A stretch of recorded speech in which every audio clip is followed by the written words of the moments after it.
이 시간 우리 하나님의 말씀은 고린도후서 1장입니다. 고린도후서 1장 8절부터 11절 말씀까지 제가 봉독을 해드리도록 하겠습니다. 고린도후서 1장 8절부터 11절 말씀이 되겠습니다. 형제들아, 우리가 아시아에서 당한 환난을 너희가 모르기를 원하지 아니하노니 힘에 겹도록 심한 고난을 당하여 살 소망까지 끊어지고 우리는 우리 자신이 사형 선고를 받은 줄 알았으니 이는 우리로 자기를 의지하지 말고 오직 죽은 자를 다시 살리시는 하나님만 의지하게 하심이라. 그가 이같이 큰 사망에서 우리를 건지셨고 또 건지실 것이며 이후에도 건지시기를 그에게 바라노라. 너희도 우리를 위하여 간구함으로 도우라. 이는 우리가 많은 사람의 기도로 얻은 은사로 말미암아 많은 사람이 우리를 위하여 감사하게 하려 함이라. 아멘. 할렐루야. 자, 우리 옆에 있는 분들과 하나님 우리와 함께 하십니다. 인사하겠습니다. 하나님 우리와 함께 하십니다. 할렐루야. 이런 글을 보았습니다. 한 성도가 자비랑으로 이제 전도사에게 굉장히 헌신적인 삶을 살아가는데 경제적인 상황이 결코 녹록지 않았습니다. 근데 어느 날 이제 차를 보니까 타이어가 이제 교체해야 될 그런 시기가 이르게 됩니다. 자, 근데 이 문제를 가지고 하나님께 기도를 하는 것이 과연 이것이 이제 옳은 것인가? 또 그렇다고 이 고작 이 타이어 문제 때문에 다른 사람들에게 손을 벌려 도움을 청하는 것도 마음이 허락지 않고, 그래서 이제 타이어 문제 때문에 전전긍긍하면서 며칠의 시간을 보내게 됩니다. 그런데 뜻밖의 생각지 않았던 친구로부터 전화가 왔습니다. 어찌하다 보니 타이어 세트가 생겼는데 혹시 필요하면은 가져가서 사용하지 않겠느냐. 그 공교롭게도 자신의 차의 규격에 딱 맞는 타이어라고 하는 겁니다. 그때 그는 이제 그 경험을 통해서 다음과 같은 고백을 합니다. 내 차의 타이어에 대해서 하나님이 관심이 있다고 생각해 보지 않았습니다. 그러나 하나님은 나의 가장 작은 일에서부터 훨씬 크고 위대한 일에도 원대한 일에도 모두 관심을 가지고 계시는 분이십니다. 하나님의 지혜와 하나님의 힘을 제한하지 말고 필요한 모든 것을 구하십시오. 하나님은 정말로 하실 수 있습니다. 할렐루야.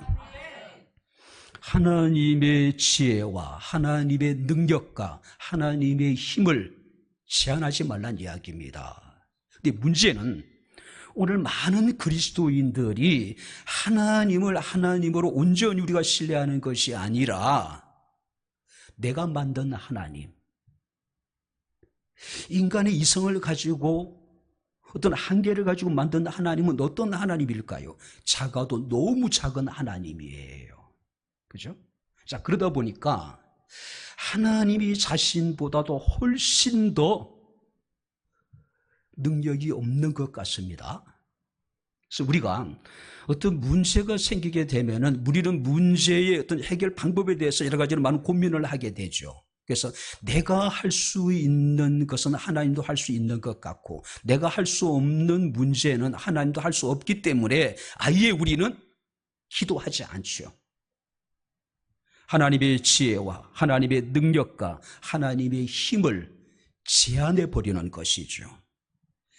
자, 오늘 우리가 본 말씀을 보게 되면은 사도 바울은 고린도 교회 성도들과 더불어서 자신이 아시아에서 당했던 극심한 고난의 경험을 나누고 있습니다. 특별히 여기서 그는 아시아에서 당한 환난을 그들이 알기를 원했습니다. 이 환난이라고 하는 것은 사람을 큰 돌로 눌러서 압사시키는 고대의 사형의 여러분들이 형틀 가운데 하나입니다. 거기서 나온 단어예요. 그러니까 엄청나게 큰 여러분들이 어떤 무게를 가진 여러분 돌을 사람 위에 올려놓는 겁니다. 그래서 사람을 여러분들이 죽이는 거예요. 여기서 환난이라고 하는 것은 바로 거기서 나온 단어입니다. 특별히 우리가 여기서 바울이 사용하고 있는 단어들을 보게 되면은 힘에 지나도록 심한 고난을 당했고 사형 선고를 받은 것 같았고 큰 사망이 자기 자신에게 임했다라고 여기 고백하고 있는 모습을 우리가 보게 됩니다. 그가 겪었던 고난이, 그가 겪었던 환난이 얼마나 크고 중요했는가를 우리에게 지금 보여주고 있습니다. 자, 그래도 불구하고 사도 바울은 자신이 겪었던 이 엄청난 환난이 결코 의미 없는 것은 아니었다는 것이죠. 그는 자신이 겪었던 그 환난을 통해서 죽은 자를 다시 살리시는 하나님만을 온전히 의지하게 되었고 뿐만 아니라 과거에 자기 자신을 구속하시고 구원해 주신 하나님께서 지금도 이 환난에서 건지실 것이고 앞으로도 건져주실 것이라고 하는 강력한 자신의 믿음을 고백하고 있는 모습을 우리가 보게 됩니다. 한마디로 이 사도 바울은요, 자신이 처해 있는 상황에 절망은 했지만은 절망에 빠지지는 않았다는 거예요. 많은 사람들이 자신이 처해 있는 상황으로 인해서 낙심합니다. 좌절합니다. 절망합니다. 절망의 늪에 빠져나오지 못한 사람들이 얼마나 많은지 몰라요. 그러다 보니까 우리는 극단적인 선택을 하게 됩니다. 모든 것을 체념해버리게 되는 거예요. 그때 사도 바울은 그렇지 않았다는 것이죠. 절망은 있었지만 절망에 빠지지는 않았다는 이야기죠. 자, 그렇다면 오늘 본 말씀을 통해서 온전히 우리가 하나님을 의지한다라고 하는 것이 어떤 의미일까? 온전히 하나님을 의지하는 사람의 모습을 통해서 함께 은혜를 나눈 시간을 갖도록 하겠습니다. 자, 8절 말씀 우리 다시 한번 같이 읽겠습니다. 형제들아, 우리가 아시아에서 당한 환난을 너희가 모르기를 원하지 아니하노니 힘에 겹도록 심한 고난을 당하여 살 소망까지 끊어지고, 그 다음에 9절 상반절에 보니까 우리는 우리 자신이 사형 선고를 받은 줄 알았다. 자, 여기서 아시아에서 당한 환난. 근데 이 바울은요, 자신이 당했던 그 환난을 조금도 숨기려고 하지 않아요. 애써서 여러분들이 사람들에게 숨기려고 하는 의도를 여러분 나타내지 않습니다. 자신이 겪었던 모든 환난에 대해서 그는 조금도 숨기지 않고 자신이 겪었던 그 환난 그대로를 지금 여기서 솔직하게 털어놓고 있는 거예요. 힘에 지나도록 심한 고난, 살 소망까지 끊어지고 마치 나는 사형 선고를 받은 것 같았다라고 이야기를 해요. 구체적으로 그 환난이 어떤 것인지 우리 알 수 없습니다. 그러나 분명히 확실한 것은 바울의 고백을 통해서 그가 겪었던 그 환난의 크기와 그 환난의 무게가 어떠했는가를 우리는 짐작할 수는 있는 것이죠. 자, 말씀을 보게 되면 힘에 지나도록 심한 고난이라고 이야기합니다. 자, 바울이 당한 환난은 절대적인 의미에서 극심했다는 이야기입니다. 또 상대적인 의미에서는 바로 자신의 힘을 초과하는, 자신의 능력을 초과하는 엄청난 환난이었고 엄청난 고난이었다는 거예요. 간단하게 말씀드리면은 자신의 힘으로는 견뎌낼 수 없는 그런 환난이었고 그런 고난이었다. 뿐만 아니라 살 소망까지 끊어졌다라고 하는 것은 나가는 길을 완전히 잃어버린 상태. 그러니까 출구가 보이지 않는 거예요. 이 고난의 끝이 보이지 않는 겁니다.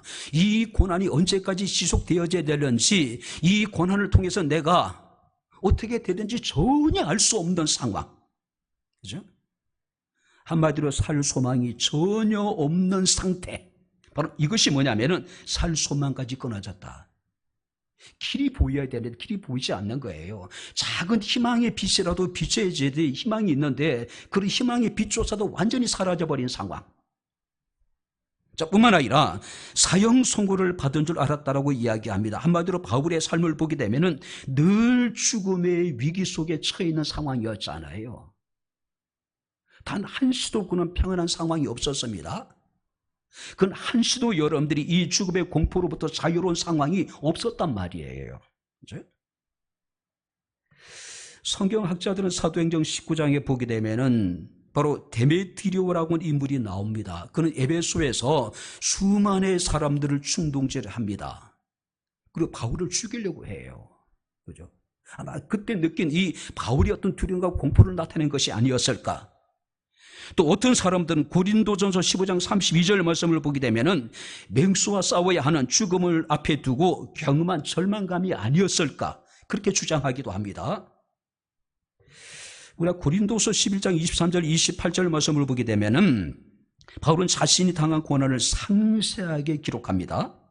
수고를 넘치도록 하고 옥에 갇히기도 하고 매도 수없이 맞고 여러 번 죽을 뻔했고 40에 하나 감한 배를 5번이나 맞았고 3번 태장으로 맞았고 1번 돌로 맞았고 3번 파선하고 1주야를 깊은 바다에서 지냈고 강의 위험, 강도의 위험, 동족의 위험, 이방인의 위험, 시내의 위험, 광야의 위험, 바다의 위험, 거지 형제의 위험. 여러 번 자지 못했고 줄이고 목마르고 굶고 춥고 헐벗었다. 이것이 가장 인류 역사의 위대한 사도의 당했던 고난의 모습들이에요. 그렇죠?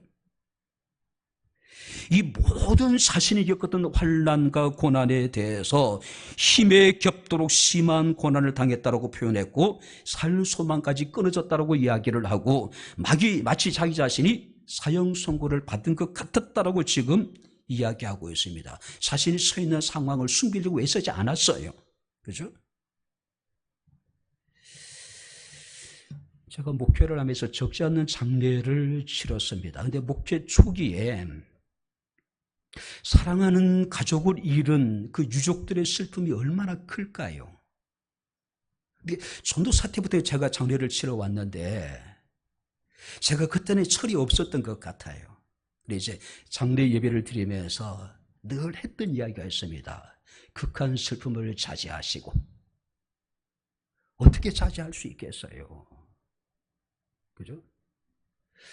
지금 극한 슬픔에 빠져 있는데 사랑하는 사람을 잃었는데 그들에게 위로한답시고 천국에 대한 소망을 가지고 극한 슬픔을 자제하시고 우리가 함께 예배를 드립시다. 아프면 아프다라고 이야기를 해야죠. 슬픔은 슬픔 있는 그대로 여러분 슬픔을 표현해야 되잖아요. 그죠?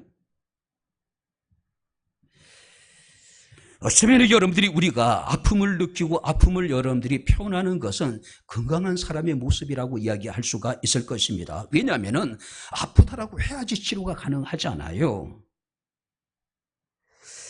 자, 우리가 흔히 일상의 생활 속에 하는 거짓말 중에 하나가 뭐냐면은 괜찮아. 전혀 괜찮지 않는 상황인데 상대를 안심시키기 위해서 아니면은 자신의 어떤 자존심 때문에 우리는 아프다라고 말하지 못합니다. 그래서 괜찮다라고 이야기를 해요. 저희 어머니가 그러셨던 것 같아요. 췌장암의 고통은 상상을 초월할 정도라고 이야기합니다. 제가 언제가 말씀드렸죠. 저희 집에서 모시고 있는 동안에 저는 한 번도 어머니가 고통스러운 모습을 보지 못했어요. 왜냐하면 어때요? 물으면 괜찮아. 뭔가 방 안에서 힘들어하는 소리를 듣고 문을 열거라면 나가라고 막 뭐라 그랬어요. 보이고 싶지 않은 거예요. 돌아가실 때까지 괜찮아. 네? 한국의 초기 외교관이자 선교회사였던 알렌이라는 분은 이런 이야기합니다. 한국인에게는 예가 노가 예라는 것을 알기까지는 오랜 시간이 필요했다. 아니 분명히 아픈데 괜찮다라고 이야기하는 겁니다. 분명히 상황이 분명 명확한데 우리는 아니라고 지금 이야기를 하고 있는 거예요. 온전히 우리가 하나님을 의지하기를 원한다면은 자기 자신의 실망스러운 상황, 자기 자신의 연약한 모습, 자기 자신의 부족한 모습 있는 그대로를 하나님 앞에 고백을 해야 돼요. 그죠? 어쩌면 여러분 우리가 이해해야 되는데 아니오라고 얘기하고 아니오라 했는데 예라고 하는 것은 어쩌면 교만한 모습이 아닐까요? 특별히 하나님 앞에서.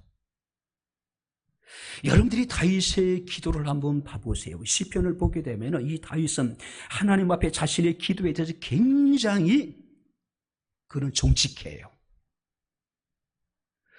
자신이 원수에 대한 감정들을 숨기지 않습니다. 자신 속에 있는 그대로를 다 여러분들이 하나님 앞에 내뱉고 있는 거예요.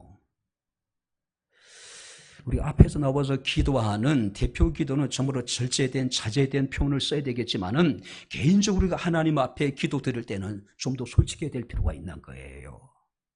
뻔히 하나님 아픈 줄 알고 있는데 하나님 아프냐 그러니까 아니요 괜찮아요. 하나님이 도울 수 없잖아요. 그죠? 하나님 아픕니다. 너무 힘들어요. 너무 슬퍼요. 바로 지금 여기서 사도 바울은 자기 자신이 온전히 하나님만을 의지한다고 이야기를 합니다. 온전히 하나님을 의지하기 위해서는 자신의 처해 있는 상황에 대해서 좀 더 솔직해야 될 필요가 있다는 것이죠. 특별히 부모된 사람들, 자식들 앞에서 괜찮다라고. 뭐가 괜찮아요? 물론 아이들이 어리기 때문에 지금 있는 상황을 이해할 수 없다면 모르겠지만은 장성한 아이들이라면은 좀 더 우리가 자식들 앞에서도 아프다, 힘들다 얘기해야 될 필요가 있는 거예요. 그죠? 괜찮다 그러면 자식들은요, 진짜 괜찮은 줄 알아요. 하나도 마찬가지 아닐까요? 자, 두 번째 구절 말씀을 같이 읽겠습니다. 우리는 우리 자신이 사형 선고를 받은 줄 알았으니 이는 우리로 자기를 의지하지 말고 오직 죽은 자를 다시 살리시는 하나님만 의지하게 하심이라. 힘에 겹도록 심한 고난, 살 소망까지 끊어지고 사형 선고를 받은 것 같았던 절체절명의 삶의 위기, 그런 연속되어져 있는 고난. 자, 그럼에도 불구하고 사도 바울은 자기 스스로를 의지하지 않았대요. 자, 사도 바울은 자신을 방어할 수 있는, 자신이 의지할 수 있는 최고의 것들을 그는 가진 사람이잖아요. 그건 나면서부터 로마 시민권을 가지고 있었습니다. 이건 엄청난 힘이에요. 그죠? 그는 가마리엘이라고 하는 바로 유대 3대 랍비의 문화생이었습니다. 바리새인 중에 바리새인이었고 전도 유망한 젊은 청년 지도자였습니다. 누구보다도 인간적인 모든 조건을 갖추임에도 불구하고 사도 바울은 자기 자신을 의지하지 않았다. 오히려 자신이 소유했던 모든 것을 배설물로 여긴다라고 고백하고 있을 정도였죠. 바울에게도 그런 마음이 있지 않았을까? 내가 로마 시민권을 가지고 있고 내가 바리새인 중에 바리새인이고 율법으로는 흠이 없는 자이고 또 가마리엘의 문화생이고, 그죠? 혹시라도 여러분들이 자기 자신을 의지하고 싶은 마음이 있을 수 있지 않았을까요?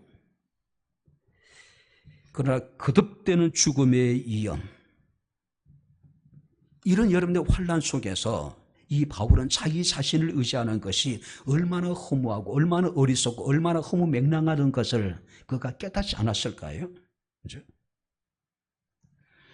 오직 하나님만이 진정한 구원자가 되시고 진정한 위로자가 되시고 하나님만을 의지할 수 있는 분이라는 것을 그는 확신하지 않았을까요? 많은 사람들은 자기 것들을 의지하려고 합니다. 그런데 가만히 보면요, 세상의 사람들은 우리가 가진 것보다 훨씬 더 강한 큰 것들을 가지고 있어요. 내 것을 가지고 세상을 여러분들이 우리가 싸워나간다는 것은 굉장히 허무한 거예요. 무모한 것이라는 것이죠. 그래서 사도 바울은 오직 죽은 자를 다시 살리시는 하나님만을 의지하게 하심이라. 그렇다면 바울이 의지했던 하나님 어떤 하나님입니까? 죽은 자를 다시 살리시는 하나님. 할렐루야. 바로 예수 그리스도를 부활케 하신 하나님이라는 거예요. 부활의 능력을 가진 하나님이라는 것이죠. 그러니까 의지할 만한 분이라는 것이죠. 다윗은 물매와 물맷돌을 의지한 것이 아니라 하나님만 의지했죠. 모세는 자신의 손에 쥐어진 지팡이를 의지한 것이 아니라 하나님을 의지했습니다. 베드로는 자신의 경험이나 자신의 어떤 여러분들이 그 지식이 아니라 오직 주의 말씀에 의지하여 그물을 내리게 되는 모습을 우리가 보게 됩니다. 에스더는 페르시아 왕의 왕비됨을 의지한 것이 아니라 오직 하나님만을 의지했다라고 하는 사실입니다. 힘에 겹도록 심한 고난을 당하고 살 소망까지 끊어지고 사형 선고를 받은 것 같은 그런 절망적인 상황 속에서도 그는 죽은 자를 다시 살리신 하나님만을 의지했다는 거예요. 그죠? 우리가 로마서 4장 18절부터 19절 말씀을 보게 되면은 아브라함과 사라는 이미 늙어 생물학적으로 아이를 생산할 수 없는 죽은 자와 같았지요. 그죠? 자, 그럼에도 불구하고 그가 100세나 되어 자기 몸이 죽은 것 같고 사라의 태가 죽은 것 같음을 알고도 믿음이 약해지지 아니했다. 죽은 자를 다시 살리신 하나님을 믿었다는 이야기겠죠.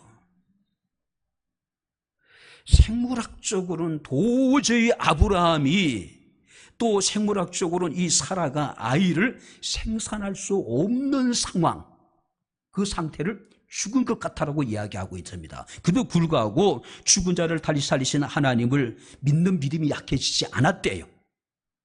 그 결과 이브리서 11장 12절 말씀을 보게 되면은 이러므로 죽은 자와 같은 한 사람으로 말미암아 하늘의 허다한 별과 또 해변의 무서운 모래같이 많은 후손들이 생육하였다. 할렐루야.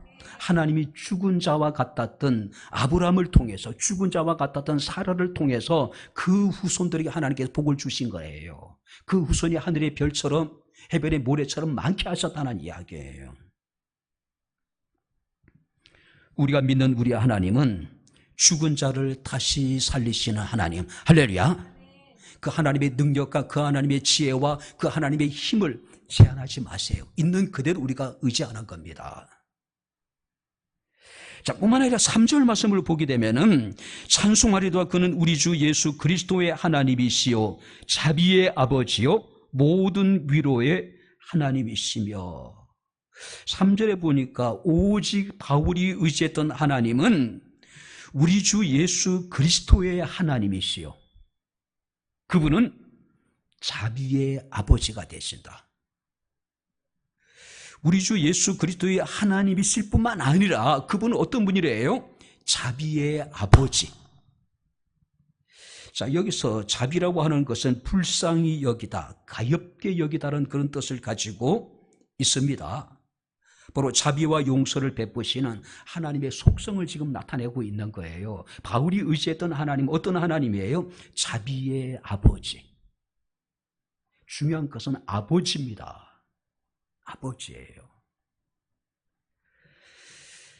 자신의 유산을 사전에 아버지로부터 받은 둘째 아들이 도회지로 나가서 허랑방탕한 삶을 살게 되죠. 있는 것을 다 허비하게 됩니다. 그가 아버지 집으로 다시 돌아오게 했을 때 두 사람의 거리가 멀음에도 불구하고 아버지는 그가 자신의 아들이라는 것을 알지요. 달려나갑니다. 안습니다. 입을 맞춥니다. 다시 아들의 모든 권리를 회복시켜 주잖아요. 자비의 아버지의 모습이에요. 그렇죠? 하나님의 자비는 크고 풍부하고 영원하고 차별이 없고 끝이 없다라고 하는 겁니다. 그것이 우리를 향하신 하나님의 자비고 그 하나님은 우리의 자비의 아버지가 되신 분. 자, 뿐만 아니라 우리가 계속 3절 말씀하니까 모든 위로의 하나님이라고 이야기를 하고 있습니다. 하나님의 자비가 우리가 가장 잘 나타나는 게 뭡니까? 하나님의 위로예요. 자, 여기서 위로라고 하는 의미는요, 옆에 부르다. 특별히 모든 위로의 하나님이라는 것은 우리를 위로하시되 모든 방법으로 우리를 위로하시는 하나님. 할렐루야. 특별히 우리가 3절부터 7절 말씀을 보니까 제가 세어봤더니 위로라는 단어가 10번 나와요. 아니 그 짧은 3절부터 7절 말씀에 10번이나 등장을 합니다. 무슨 얘기일까요? 자신이 견디기 힘들 정도의 고난을 겪으면서도 그 고난을 견뎌내게 했던 힘이 바로 하나님의 위로에 있었기 때문에 그런 고린도 교회 성도들에게 하나님의 위로를 반복해서 지금 이야기하고 있는 겁니다. 우리가 고난을 당할 때에 우리를 당신 옆으로 불러주신 하나님,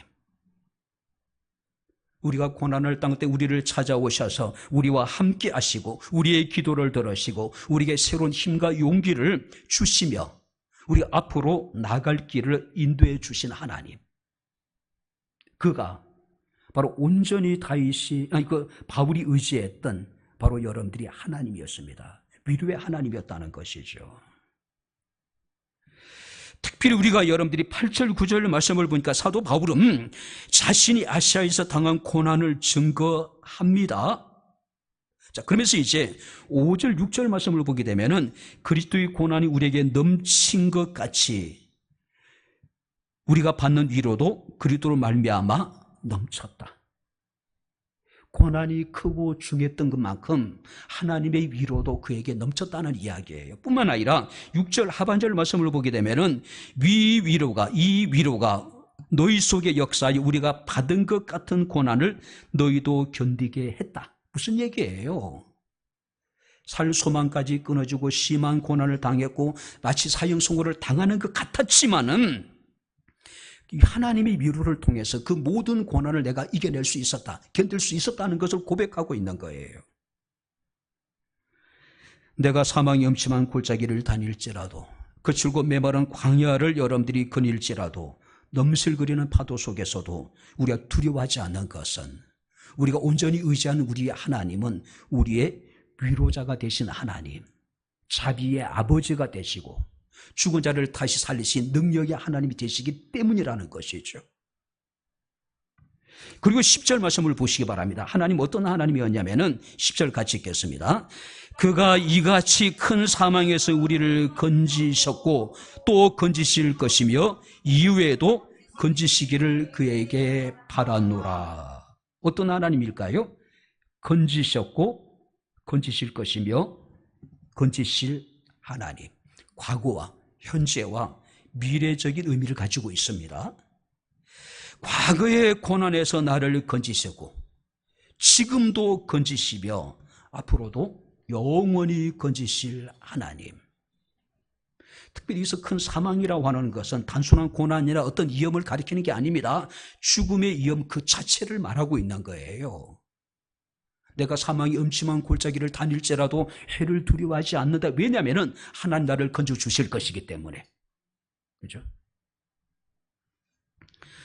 삶의 위기 속에서 좌절하거나 절망해서는 안 되겠죠. 우리는 온전히 그런 상황 속에서 절망에 빠지기보다는 바로 하나님을 바라보고 하나님만을 의지해야 되지 않을까요? 그분은 죽은 자를 다시 살리신 하나님이십니다. 예수 그리스도의 하나님이실 뿐만 아니라 우리의 자비의 아버지가 되신 분이고 위로의 하나님이 되시며 우리를 건지셨고 건지시며 건져주실 분이기 때문에 그렇습니다. 할렐루야. 마지막으로 11절 같이 읽겠습니다. 너희도 우리를 위하여 간구함으로 도우라. 이는 우리가 많은 사람의 기도로 얻은 은사로 말미암아 많은 사람이 우리를 위하여 감사하게 하려 함이다. 바울은 자신이 겪었던 환난에 대해서 고린도 교회 성도들이 알기를 원했어요. 그리고 구체적으로 자신이 겪었던 수많은 고난과 환난에 대해서 이야기를 합니다. 그리고 그들에게 부탁합니다. 너희도 우리를 위하여 간구함으로 도와라.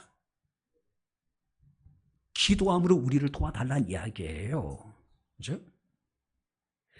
한마디로 우리가 중보 기도의 중요성을 바울이 지금 이야기하고 있는 것이 아닐까요? 물론 우리 교단에서는 중보 기도라고 하는 단어를 타인을 위한 기도로 이렇게 이제 바꿔 사용하라고 이야기를 합니다. 왜냐하면은 오직 하나님과 우리 사람의 중보자는 예수 그리스도 한 분이시잖아요. 그죠? 그래서 우리 교단에서는 중보기도라는 단어보다는 타인을 위한 기도라고 이렇게 표현을 합니다. 자, 그러나 우리는 일반적으로 다른 사람을 위한 기도를 중보기도라고 표현을 하잖아요. 그죠? 바울이 지금까지 자신의 고난에 대해 솔직하게 고린도 교회 성도들에게 고백한 이유가 뭐냐면은 이와 같은 기도를 요청하기 위해서 내가 이런 고난을 겪고 있으니 너희도 나를 위해서 중보 기도해달라. 나를 위해서 간구함으로 나를 좀 도와달라. 이 이야기를 하기 위해서 자신이 겪었던 수많은 고난들에 대해서 지금 이야기하고 있는 거예요.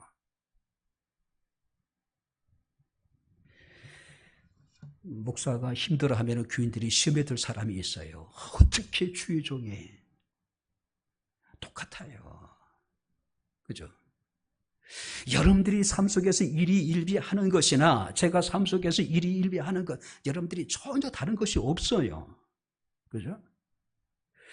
여러분들이, 저는 가끔 우리 교인들이 그 얘기를 하십니다. 성도의 사명에 대해서 보는 것이 사명이고 아는 것이 사명이고 부담이 사명이고 느끼는 것이 사명이다.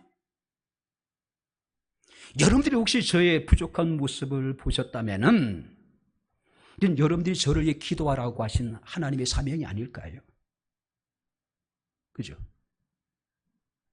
여러분들이 저에 대해서 무엇인가를 알고 있다라면은 바로 그것은 하나님이 그냥 알게 하신 것이 아니겠죠. 그 알고 있는 것을 위해 기도하라고 하나님이 우리에게 주신 사명이 아닐까요? 여러분들이 신앙생활 하면서 교회 안에서 어떤 부담을 느낀다면은 그 부담이 우리를 시험거리가 아니라 하나님께서 내게 주신 여러분들이, 거룩한 여러분들이 사명이 아닐까요? 그죠? 애써서 강한 척, 센 척, 아무렇지도 않는 것처럼 바울이 그렇게 얘기하지 않아요.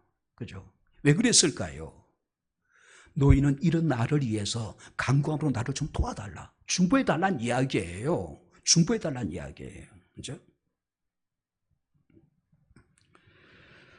오늘 이 바울은 중보 기도의 위력을 확실히 아는 사람이 아니었을까요?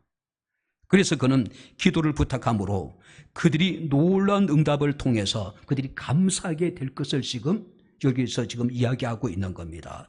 특별히 여러분들이 많은 사람들의 기도를 통해서 바울이 얻은 것이 있습니다. 그게 뭐냐면은 은사래요. 자, 11절 말씀 우리 다시 한번 같이 읽겠습니다. 너희도 우리를 위하여 간구함으로 도우라. 이는 우리가 많은 사람의 기도로 얻은 은사로 말미암겠습니다. 많은 사람의 기도로 얻은 은사가 바울에게 있었대요.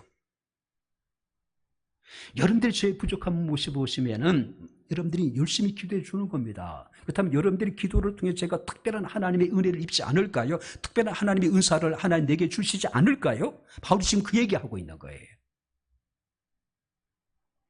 그 은사가 무엇인지는 우리가 알 수 없지만은 분명히 확실한 것은 하나님은 우리 모든 사람들에게 은사를 주십니다. 할렐루야. 그 은사를 통해서 우리는 어렵고 힘든 일을 극복할 수도 있을 것이고 그 은사를 통해 다른 사람을 위로함으로 다른 사람들로 하여금 어렵고 힘든 상황 속에서 견뎌낼 수 있는 용기도 줄 수 있고 위로도 줄 수 있는 것이겠죠. 다른 사람을 위해서 기도할 수도 있을 것이고 다른 사람을 따뜻한 말로 격려할 수도 있을 것이고 또 다른 사람 물질로 여러분들이 도와줄 수도 있을 것이고 또 다른 사람들에 대해서 자신이 가진 재능으로 이웃에게 여러분들이 이렇게 하나님의 은혜를 증거할 수도 있겠죠. 목회를 하면서 때로 어렵고 힘든 일을 만날 때 그래도 힘을 얻을 수 있는 것은 그래도 백향목교회 새벽을 깨우면서 기도하고 있는 자 뿐만 아니라 늘 교회를 사랑하고 교회를 위해서 기도하고 있는 성도들이 있기 때문이 아니었을까? 그 불같은 십수년의 어떤 고통스러운 시간들 어떻게 견뎌낼 수 있을까요? 그죠? 입당 예배를 드릴 때에 제가 사회를 보다가 내려와서 우리 교인들에게 큰절을 했습니다. 예배 도중에 큰절을 좀 불경스럽게 느낄 수 있는지 모르겠지만은 제가 그때 순서 맡은 목사님께 물어봤습니다. 괜찮겠습니까? 감사함으로 할 수 있다. 눈물 겹도록 고마웠어요. 뭐라고 표현할 수 없을 정도로 감사했습니다. 왜냐하면 백향목교회가, 황상도 목사가 그 불같은 10수년의 그 시험 속에서 그나마 견뎌낼 수 있었던 것은 성도들의 기도가 있었기 때문이 아니었을까요? 그죠? 사도 바울은 로마서 5장 5절에 이르기를 소망이 우리를 부끄럽게 하지 아니함은 우리에게 주신 성령으로 말미암아 하나님의 사랑이 우리 마음에 부은 바 된다.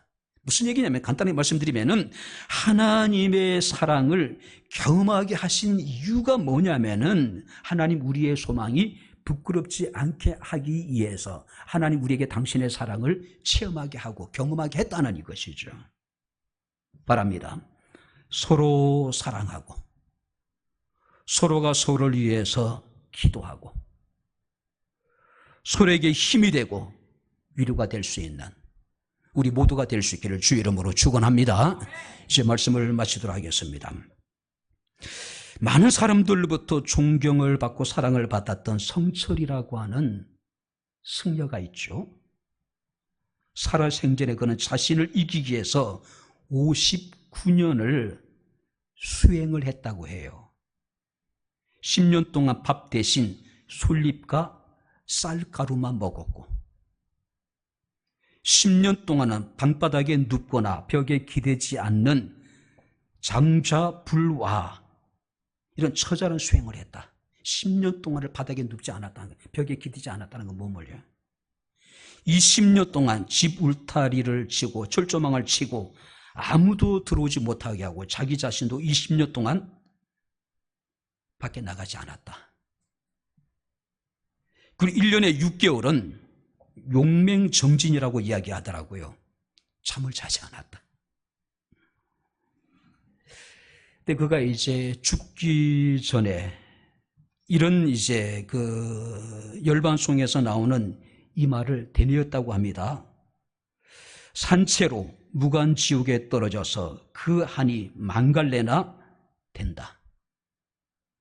59년을 처절하게 그는 수행하는 삶을 살았지만은 그는 그들이 말한 열반에 들어가기 전에 산채로 무간지옥에 떨어져서 그 한이 만갈래나 된다. 예수만 믿으면 다 되는데. 할렐루야. 그렇게 수행하지 않아도 그렇게 금욕적인 삶을 살고 어떤 참선의 삶을 살지 않아도 예수 믿으면 다 되는데 그런 생각이 들더라고요. 가장 뛰어난 지성인 중에 한 사람으로 불리는 파스칼은 주님을 만난 후에 세상에서 방황을 끝내고 그는 이런 기도문을 적었습니다. 주님, 큰 일을 마치 작은 일처럼 하도록 도와주십시오. 제가 주님의 능력으로 그 일을 하기 때문입니다. 주님, 작은 일을 마치 큰 일처럼 하도록 도와주십시오. 제가 주님의 이름으로 그 일을 하기 때문입니다. 큰 일을 작은 일처럼, 작은 일을 큰 일처럼. 그러니까 하나님이 함께하기 때문에 어떤 큰 일도 작은 일로 느껴지고 하나님의 일이기 때문에 작은 일도 큰 일로 느끼면서 그 일을 하게 해달라고 기도했다는 것이죠. 변함없이 주님을 사랑하고 오직 주님만을 섬기고 주님만을 의지할 수 있는 우리 백향목교회 사랑하는 모든 성도들이 다 될 수 있기를 주의 이름으로 축원합니다. 기도하겠습니다. 주신 나의 아버지 하나님, 우리 아버지 하나님의 은혜와 사랑을 진심으로 감사합니다. 온전히 주님을 신뢰하며 주님을 의지하는 자들이 살아계신 하나님을 영과 진리로 예배케 하시고 또 이 시간 주의 말씀을 통해서 우리가 어떻게 살아가야 될 것인가를 다시 한번 우리 자신을 돌아볼 수 있는 은혜를 베풀어 주심을 감사를 드립니다. 오직 하나님께 소망을 두고 주님만을 사랑하며 주님만을 섬기며 주님만을 의지하게 하옵소서. 예수님 이름으로 기도하옵나이다. 아멘. 이제는 우리 주 예수 그리스도의 은혜와 하나님의 크신 사랑과 성령님의 교통 교제의 제 충만 역사 인도하심이 오직 하나님만을 의지하기를 원하는 백향목교회 사랑하는 모든 성도들 머리머리 위에, 이 교회와 이 나라 이 민족 위에 지금부터 영원토록 함께 있을지어다. 아멘.